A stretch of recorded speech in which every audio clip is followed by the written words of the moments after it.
राज्य पुलिस की कार्यप्रणाली पर तीखा हमला बोलते हुए मंत्री दिलीप घोष ने गंभीर आरोप लगाए हैं। उन्होंने कहा कि पुलिस किसी भी अपराधी को ढूंढ नहीं पाती, क्योंकि शाम होते ही वे उन्हीं के साथ उठते बैठते हैं और खाते पीते हैं। दिलीप घोष ने चेतावनी भरे लहजे में जो भी कहा है, आइए सुनते हैं। রাজগঞ্জের প্রাক্তন বিডিও প্রশান্ত বর্মন মদ্যপ অবস্থায় গাড়ি চালাতে গিয়ে একজনকে ধাক্কা মারে, সেই ঘটনায় গ্রেফতার করেছে পুলিশ। পুলিশ তো কাউকে খুঁজে পায় না, তাদের সঙ্গে সন্ধ্যাবেলা বসে খায়, সে বলছে পাচ্ছি না খুঁজে। সব জায়গায়, আমার এখানে মেদিনীপুরে এই সমস্যা আছে। তো পুলিশের অভ্যাস না পাল্টালে তো পাবলিক পাল্টে দেবে। শুরু হয়ে গেছে কেন বিভিন্ন জায়গায়।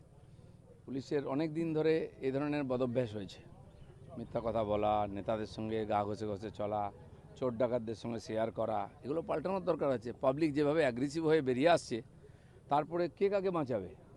পুলিশ লোককে বাঁচাবে, পুলিশকে কে বাঁচাবে? পুলিশের সাবধান হওয়া উচিত। যা ঘটনা ঘটছে চারদিকে, লোক খেপে গেছে এতদিন অত্যাচার সহ্য করতে করতে। তার সব জায়গায় অপরাধের সঙ্গে পুলিশ জড়িয়ে আছে, সে খবর আসছে আমাদের কাছে। কেন পুলিশ নিজের দায়িত্ব পালন করুক, নালে জনরোষ এমন হবে যে কেউ কাউকে বাঁচাতে পারবে না। অবশেষে আইনি নোটিশের উত্তর দিলেন অভিষেক বন্দ্যোপাধ্যায় হরিশ মুখার্জি রোডের বাড়িতে কলকাতা পুলিশ গেছিল গতকাল সোমবার দুপুরে। সেখানে হাজির হয় কলকাতা পুলিশের আরেকটি টিম, তাদের আসবাবপত্র যেখানকার কিছু অনিয়ম আছে সেখানে নোটিশ দেওয়া হয়েছে, তার সঙ্গে সঙ্গে বাকি যে কাজ আইনগতভাবে সেটা পুলিশ করবে, তার সে অধিকার আছে।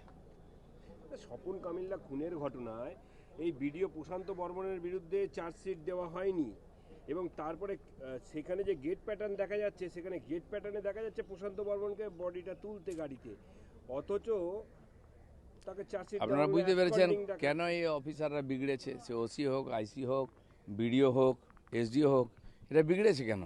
এদেরকে ব্যবহার করা হয়েছে খারাপ কাজে, আর ধীরে ধীরে ওটাকে ওরা স্বাভাবিক মনে করেছে। বেআইন এটাকে আইন মনে করা, নিজের অধিকার ফলিয়ে সব জায়গায় সুবিধা নেওয়া, সব জায়গায় সাধারণ মানুষ বঞ্চিত হয়েছে, অত্যাচারিত হয়েছে। এখন তো কমপক্ষে ঠিক হওয়া উচিত, নাহলে এদেরকে গ্যারেজ করা হবে সব কটাকে, বা আইনের হাতে দিতে হবে।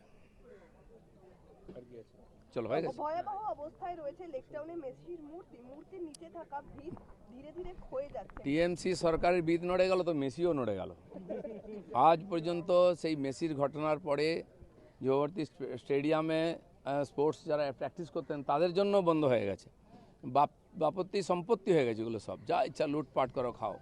এবং যে কটা লোক এসবের সঙ্গে যুক্ত আছে, সে প্রাক্তন মন্ত্রী হোক, কাউকে ছাড়া হবে না। যেভাবে মানুষের সঙ্গে দুর্ব্যবহার করা হয়েছে, ধোকা দেওয়া হয়েছে, টাকা পয়সা নয় ছয় হয়েছে, লুট চলেছে, পরিবারের লোকেদের নিয়ে এসে ছবি তোলা হয়েছে, এটা যেন ফ্যামিলি প্রোগ্রাম হয়ে গেছে, বার্থডে পার্টি। মেসির মতো একজন ইন্টারন্যাশনাল প্লেয়ার, তাকে যেভাবে অপমান করা হয়েছে, মিসইউজ করা হয়েছে, এটা আমাদের কাছে খুবই লজ্জার, দুঃখের। সেজন্য সবাই সাজা পাবে। প্রশ্ন, বেহালা সুরসুরা থানা এলাকায় নাবালিকাকে গণধর্ষণের অভিযুক্ত 3। ঘটনাটি ঘটেছিল এপ্রিল মাসে, অর্থাৎ তৃণমূল সরকারের সেই সময়ের আমলে, কিন্তু মে মাসে তারা কমিশন গঠন হয়েছে। গত 15 বছরের মহিলা শিশুদের উপরে যে অত্যাচার হয়েছে, সব কিছুর এফআইআর হবে, সব কিছুর ইনকোয়ারি হবে। সেজন্য যারা যেখানে পীড়িত হয়েছেন ভয়ে তখন কমপ্লেন করতে পারেননি, এখন আসুন, পুলিশের কাছে যান, কোর্টে যান, কমপ্লেন করুন, সব কিছুর সুবিচার হবে। কলকাতা পুরসভা যে সময়সীমা দিয়েছিল অভিষেক বন্দ্যোপাধ্যায়ের সম্পত্তি সম্পর্কে 7 দিনের, আজকে সেটা শেষ হচ্ছে। পুরসভা দেখবে, সময় দিয়েছে, এটা আইনি ব্যাপার আছে, নিয়মের ব্যাপার আছে, তারা দেখছেন, এই ব্যাপারে আমাদের কিছু বলার নেই। দীর্ঘদিন ধরে দেখা যাচ্ছে যে তৃণমূল সরকারের সময় বিভিন্ন ধরনের স্ট্যাচু তৈরি হয়েছে।